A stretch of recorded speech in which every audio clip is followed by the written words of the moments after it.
planta del pie. Básicamente mencionamos que nosotros tenemos sensibilidad somatovisceral, la cual engloba en conjunto todas las modalidades sensoriales que tenemos entre sí a lo largo del cuerpo. Y entonces todas esas modalidades sensoriales a lo largo del cuerpo, a lo largo del tejido, pues permiten identificar cuál sería la sensibilidad o cuál sería la percepción que se pueda tener en diferentes estructuras. ¿A través de qué? A través de diferentes sistemas. Pues ya mencionamos las vías piramidales, las vías extrapiramidales, dependiendo de qué es lo que estés buscando. Ahora, ¿gracias a qué nosotros podemos detectar esto? Pues gracias a lo que se conoce como neuroreceptores. ¿Qué son los neuroreceptores? Estructuras que se van a encargar de percibir los estímulos del exterior y convertirlos en un estímulo biológico. ¿Por qué? En algún momento dicen, bueno, ¿cómo es posible que estás generando una respuesta motora si el estímulo es fuego, ¿no? Te estás quemando y automáticamente mueves la mano para evitar quemarte esa zona. La pregunta es, ¿cómo es que ese estímulo llegó a tu cerebro si es fuego? No puede entrar a tu tejido. Bueno, el fuego tiene contacto con la piel tiene sus neuroreceptores, esos neuroreceptores traducen la información de un estímulo externo a un estímulo interno, ¿vale? A ese proceso se le conoce como transcripción de la información. Cuando yo transcribo la información, quiere decir que convierto un estímulo externo en un estímulo biológico, un estímulo lo suficientemente hábil o apto para que pueda ser percibido por todo mi tejido, ¿vale? Y entonces viene la pregunta, ¿cómo fueron los primeros estudios del sistema somatosensorial? Quiero que observen algo.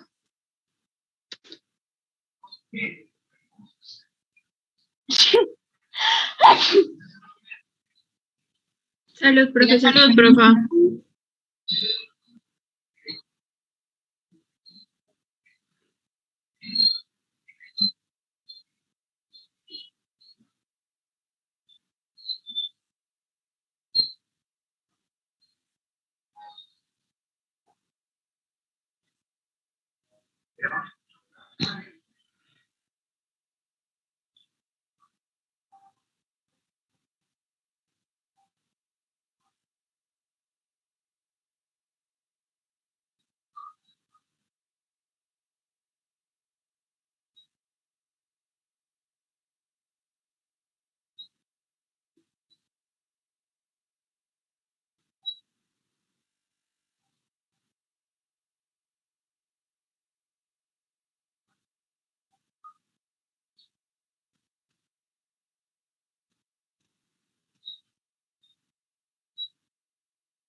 Ahora, ojo, viene la pregunta. ¿Realmente ese sistema somatosensorial fue magia negra? ¿Qué pasó ahí? ¿Fue fingido? ¿Es correcto que se puede mover? Bueno, ustedes vieron la cabeza, ¿no? A los estímulos respondía, movía los ojitos, abría la boca, movía las orejas. La pregunta es, ¿ese experimento es real? ¿No es real? ¿Eso es sistema somatosensorial? ¿No es sistema somatosensorial? Ahora, algunos decían que estaba loco porque Ruyonenko, pues literal, quitó todo el cuerpo de la cabeza. O sea, separó la médula espinal de la cabeza. La pregunta es, ¿eso es cierto o es incorrecto?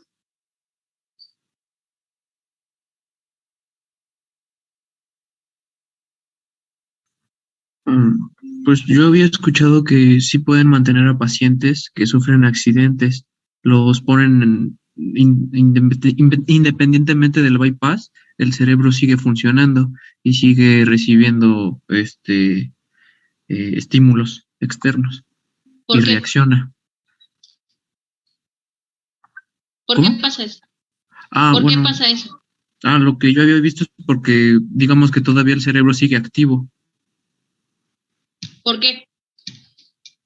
Mm, Pues yo supongo que porque todavía hay corriente eléctrica que está circulando en la parte de la espina, de la médula al cerebro. Pero si no tiene médula, es la pura cabeza. Digo, sí, no, pero Ah, sí, cierto. Otoniel, adelante. Bueno, la verdad, no pude ver todo el video porque se me tramaron unas partes, pero yo creo que está, no sé si sea 100% real o así suceda, no sé, también depende de muchos factores, ¿no? Pero si de plano se paró la médula espinal, no está colocada, se me hace poco posible que pase eso y menos porque no sé en cuánto tiempo tarda en necrosar el tejido cerebral. Ojo, ustedes Entonces, llevaron anatomía, ¿vale? Pueden buscar en las redes el experimento de Bruyonenko, así tal cual. Experimentos de Bruyonenko, y tiene experimentos muy satanizados. Bruyonenko era uno de los fisiólogos rusos más llamativos porque literal hacía experimentos rudos, que parecía que estaba haciendo más otras cosas que experimentación. Bueno, uno de los más llamativos fue porque literal mencionaban que hacía magia negra, porque pues eso no era posible, que la cabeza se moviera por sí sola. Al inicio del video ustedes vieron cómo la cabeza está conectada a unos inyectores, a unas bombas, ¿vale? Esas bombas están bombeando todo el tiempo sangre. Se menciona que el sistema nervioso central, específicamente la porción superior, que sería el cerebro, el encéfalo como tal, permanece vivo siempre y cuando esté oxigenado y esté irrigado, ¿ok? La pregunta fue clara, ¿puede suceder o no puede suceder? Sí puede suceder, ¿por qué? Anatómicamente, ustedes ya vieron neurología, anatomía neurológica, y saben que la médula espinal es únicamente una estructura que conduce la información somatosensorial. No produce, no reúne, no interpreta, no une información, solo conduce la información. Conduce los estímulos de ida y conduce la respuesta de regreso, pero en ningún momento va a interpretar la información. La única estructura que interpreta, reúne, une, formula una respuesta es el cerebro. ¿Puede suceder? Sí puede suceder, porque automáticamente toda la cabeza está completa.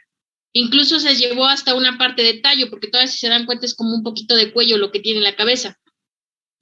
Claro que sí puede suceder porque se menciona que el sistema nervioso central, cuando nosotros hablamos de la respuesta a estímulos, toda esa respuesta se manipula en estructuras superiores. ¿Cuáles son esas estructuras superiores? En hemisferios, en diencéfalo, ¿vale? Telencéfalo, que automáticamente es lo que permite la respuesta. Ahora, ojo, por ahí algo que nos decía Otto era que la médula espinal, ¿no? Pero repito, la médula espinal solo conduce información, no interpreta, no nada, solo va a conducir. La tengas o no la tengas, el paciente puede estar vivo. Y lo hemos visto con pacientes cuadriplégicos. No mueve manos, piernas, tórax, nada, pero está consciente, ¿vale? Y vieron, ¿no? La película Antes de ti. ¿Sí la han visto? Búsquenla. Antes de ti. El chico está completamente en la silla y no mueve nada, solo la cabeza, ¿no? Y habla muy bien y todo, y es consciente. Pero de ahí, todo el cuerpo, para nada. Pues lo mismo pasa aquí. Claro que puede suceder. Bruyonenko estaba estudiando específicamente cómo es que el cerebro puede interpretar los estímulos, ¿vale? ¿Y qué pasaría si ese cerebro se le deja sin sangre? Básicamente él utilizó algo que se conoce como corazón primitivo o un autoyector. El autoyector era lo que era esa bomba que permitía bombear sangre de retorno y de ida para favorecer la comunicación neuronal. Automáticamente se menciona que él decía que si nosotros manteníamos vivos los vasoreceptores, que son los receptores que se encuentran en las arterias que van a irrigar al cerebro, pues con eso nosotros siempre íbamos a mantener una función adecuada a nivel neuronal. Y entonces viene la pregunta, ok, si el experimento de Bruyonenko es correcto, ¿cuáles serían los conceptos importantes que tendría que saber acerca del sistema nervioso central? Y bueno, sería importante recordar algunos fisiólogos que contribuyen a lo mismo.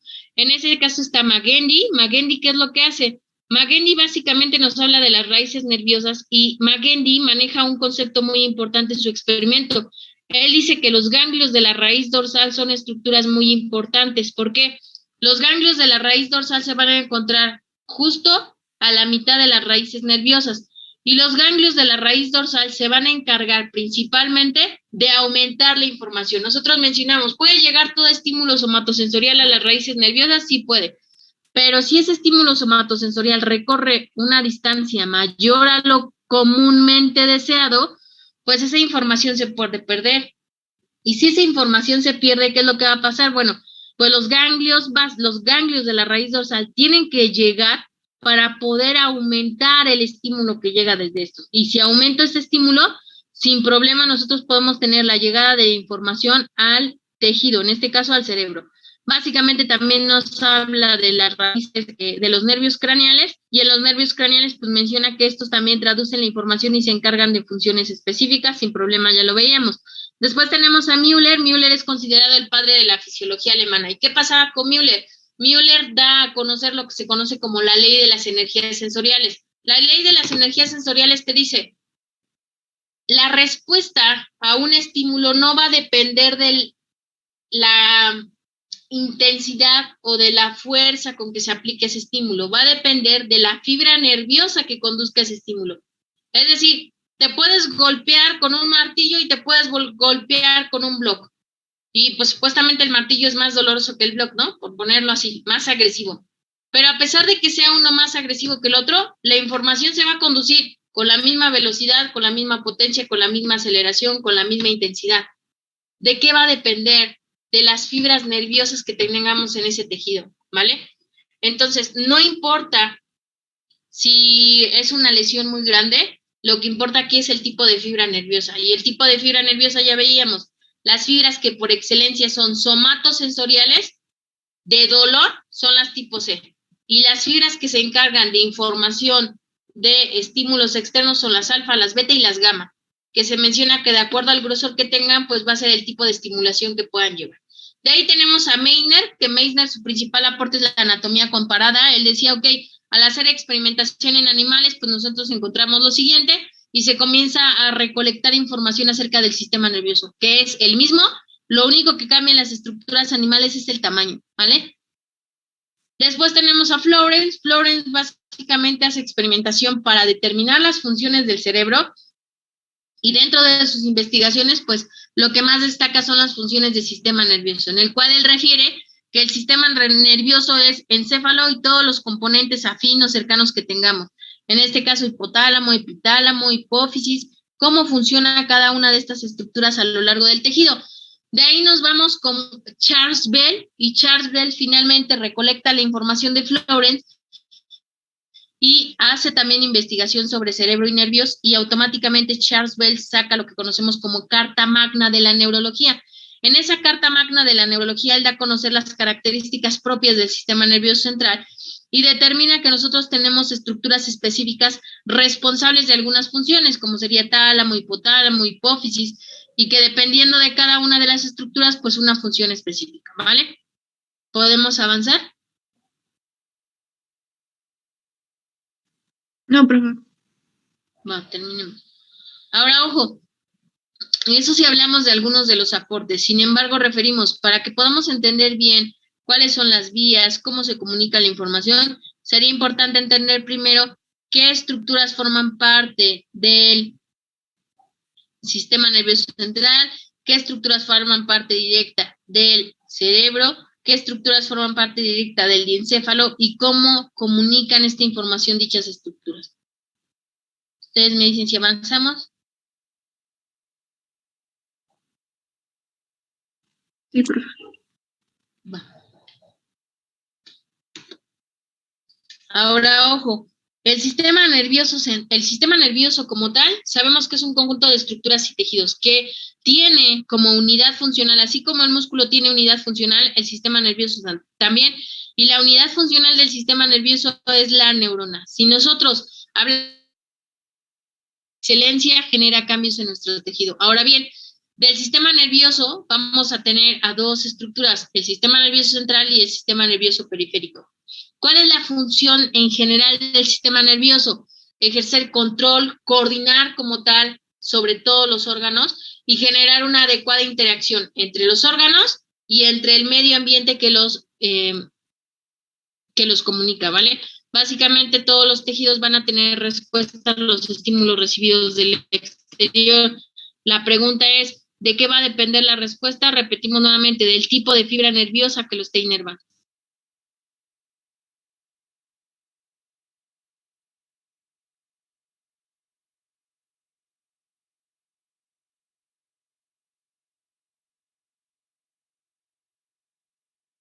¿Podemos avanzar?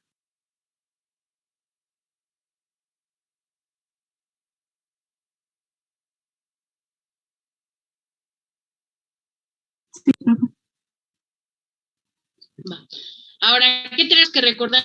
La médula espinal, ¿vale? La médula espinal, por eso el ejemplo inicial, es un medio de conducción de la información. Y ojo, anatómicamente algo muy importante, la médula espinal va a ser mucho más corta en longitud que la columna vertebral. Muchas veces me dicen, ay, profa, es que voy a movilizar lumbares y entonces así voy a liberar las fibras nerviosas lumbares y el segmento lumbar de la médula.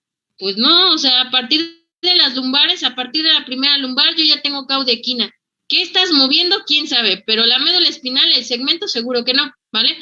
Entonces hay que tomar en cuenta que el segmento medular, o sea, la médula como tal, la sustancia blanca y la sustancia gris, están por encima de la primera vértebra lumbar, ¿vale? Y automáticamente a partir de ahí tenemos al conducto cefalorraquídeo completamente vacío, solamente contiene fibras nerviosas o terminales nerviosas que conocemos como caudequina y se acabó, ¿vale? Y además de ello, pues mencionamos que vamos a tener dos engrosamientos principales, el cervical y el lumbar. El cervical que da origen al plexo braquial y el lumbar que da origen al plexo lumbosacro, ¿vale? Fuera de ello, de esas dos estructuras específicas que yo tengo, pues se dice que son de las más importantes y las que básicamente podrían llegar a generar un cambio en el tejido, ¿vale? Porque si yo daño alguno de estos engrosamientos, con eso tengo para la pérdida de funcionalidad de la zona. Y dos, en el caso del cerebro es el único responsable de interpretar, modificar y unir la información, nadie más. Solo van a encargarse de conducir los demás, pero de ahí a que interpretan algo, nunca lo van a realizar. Ahora bien, ¿cuáles serían las funciones principales de todo mi sistema nervioso? Uno, recibir las aferencias sensoriales. ¿A qué le conozco como aferencia sensorial? A la información que llega del exterior y llega por una vía aferente. Dos, la integración. ¿A qué le llamo integración? Unir toda esa información en el cerebro, codificar toda esa información y dar una respuesta. Y finalmente, dar esa respuesta a través de órganos efectores. ¿A qué le conocemos como órgano efector? A toda estructura responsable de generar una respuesta, ¿vale? Y cuando hablamos de esa estructura responsable de generar una respuesta, mencionábamos que básicamente los órganos efectores por excelencia, ¿quiénes son? Los músculos, los órganos internos, las vísceras como tal, ¿vale? Entonces, cada que hablemos de órgano efector, es toda estructura que se va a encargar o se va a responsabilizar de que la información que llegue del cerebro a ella pueda generar una respuesta motora. Si yo no genero una respuesta motora, pues habría que verificar qué es lo que está pasando en esa estructura. ¿Podemos avanzar? Espera, profe.